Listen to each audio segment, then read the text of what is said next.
Before I started this video, I just wanted to give a big shout out to a few of the new members of our YouTube channel.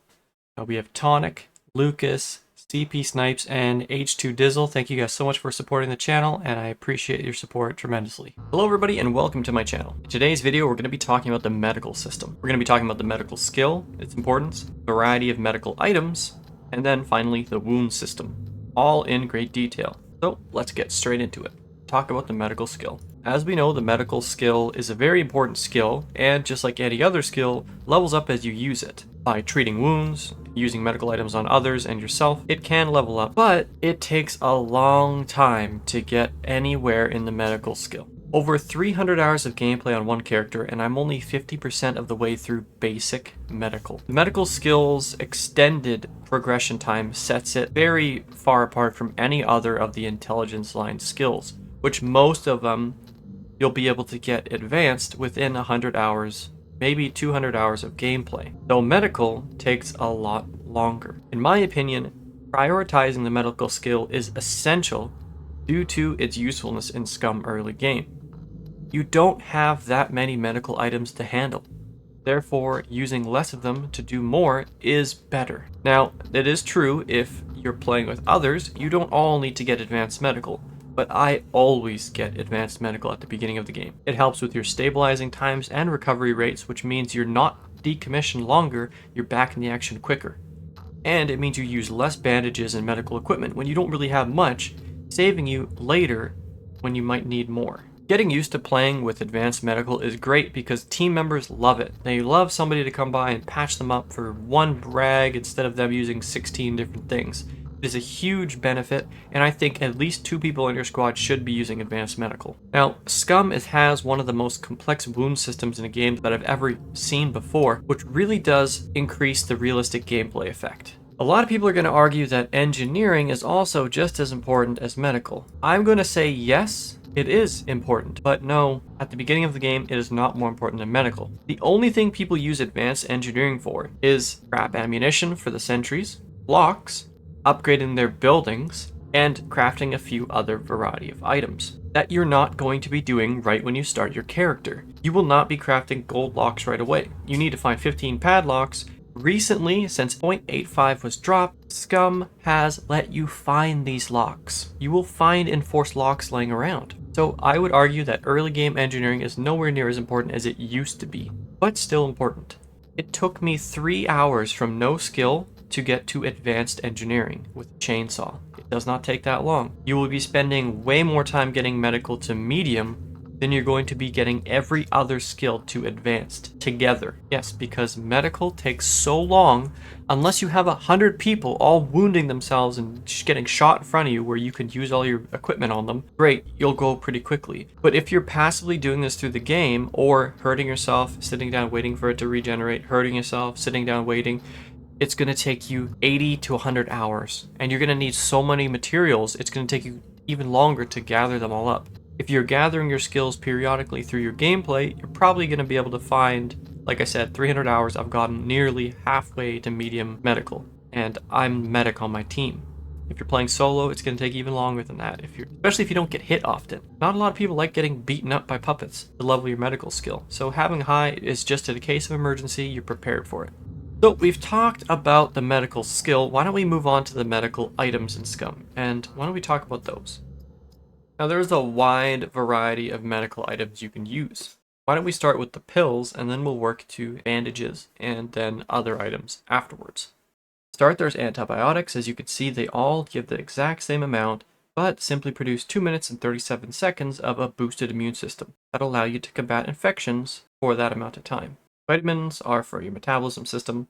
Painkillers are to suppress the pain so you don't limp. Aspirin also works, but is just a lower quality painkiller. Potassium iodide gives you 21 minutes of -2 SVs, which is radiation. So taking 3 of these should be good for any radiation run that you're going to be doing. And then finally, activated charcoal is simply for any intoxicants in your body that you're overdosing from or anything like that. You can look at the effect and you can hold control and it'll show you what you need to fix it. Next, to go over the medical items, we have rags. There's dirty rags, and simply all you need to do with dirty rags is use a bar of soap on them, in water to turn them to clean rags, and then you use those clean rags on a bottle of alcohol and disinfect it. There's also Phoenix tears, which are super useful. I would only use these unless you're almost dead or if you're suffering from ARS 3. That'll remove the radiation entirely, but not your active radiation, so make sure you remove the clothes with active radiation before you go ahead and use your Phoenix tear. There are a few other items, so you get rags, aseptic rags, emergency bandages, hemostatic dressings, pressure dressings, and tourniquets. Now, the tourniquet is the absolute best. It has the quickest stabilization and recovery time, followed by the pressure dressing, which heals for the exact same amount as the tourniquet, but does not stabilize as quickly. Hemostatic dressings, I would encourage you to just sell them. They're as good as a rag, and they sell for $600 if they're in good quality. Now, you'll get packages of emergency band-aids, or bandages, which are very useful to keep them in the package so that when you take them out, they're 100% quality and ready to go. Aseptic rags and emergency bandages heal the exact same amount. It's just whichever one you can come in contact and access better. Now, that's pretty much all the medical items you're going to be using in your average SCUM day. So now here comes the complex part. We're going to be talking about the wound system. Now, there is a C1, C2, C3, and C4. C2, C3, and C4 are the ones that are the same, and C1 is different. C1 does not have to be treated to stop bleeding. It will stop on its own. C2, C3, and C4 injuries, as you can see at the bottom, will show you a timer, or a bar. Once that bar is full, it simply means that you will be bled out by then. C1s heal on their own. C2s, C3s, and C4s you need to address with medical items. But just because you don't have to bandage a C1 doesn't mean you shouldn't. You need to determine the wound germs and the external pathogens. Now, the external pathogens of a wound are your clothing. The wound germs are what is inside your body. If you have a chest injury and you have external pathogens, remove your shirt and the external pathogens will go away. If you don't want to treat it, always use an aseptic rag, emergency bandage, anything like that, and it will remove the external pathogens because it is now aseptic. If you have wound germs, only way to combat wound germs temporarily is pouring alcohol directly onto the wound. Will give you a temporary boost in the disinfectant of that wound for approximately 10 minutes.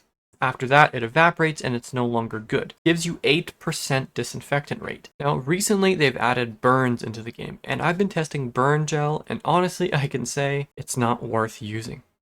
I tested on C1s and C2 burns, and it literally made next to no difference at all.